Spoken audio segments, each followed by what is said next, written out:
আজ আমি কচুর শাক রান্না করব। কচুর শাকগুলো কেটে আমি এইভাবে জলে ধুয়ে নিচ্ছি, নিয়ে প্রেসারে আমি একটু ভাপিয়ে নিচ্ছি।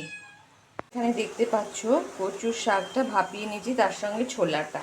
এবার এদিকে তেলের মধ্যে দিয়ে দিয়েছি তোমার শুকনো লঙ্কা আর তেজপাতা ফোড়ন, তার সঙ্গে জিরে আদা বাটা আর সর্ষে বাটা দিয়ে আমি মশলাটা বেশ করে কষিয়ে নিলাম। দেখতে পাচ্ছ কষানো হয়ে গেছে, কেন কি তেলটা ছেড়ে দিয়েছে।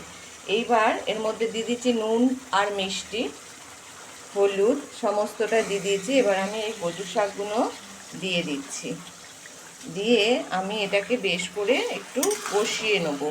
যতক্ষণ না জলটা পুরো মরে যাচ্ছে ততক্ষণ আমি এটা নাড়তে থাকবো। তো এবার দেখো পুরো জলটা মরে গেছে, এবার তেল ছেড়ে দিয়েছে, মশলাটাও কষানো হয়ে গেছে। তো কচু শাক মোটামুটি আমাদের রেডি হয়ে গেল। এরপরে আমি একটা জায়গায় ঢেলে নেব। তো হয়ে গেল কচুর শাক। তোমরা যারা নারকেল খাও তারা ভেজে এর ওপর দিয়ে দিতে পারো, আর যারা মাছের মুড়ো এতে দাও তা সেটা আলাদা। আমার তো নিরামিষ মায়ের ভোগ, তাই আজ কচুর শাকটা নিরামিষভাবে এইভাবেই রান্না হলো। জয় বামদেব বাবা, জয় মা তারা।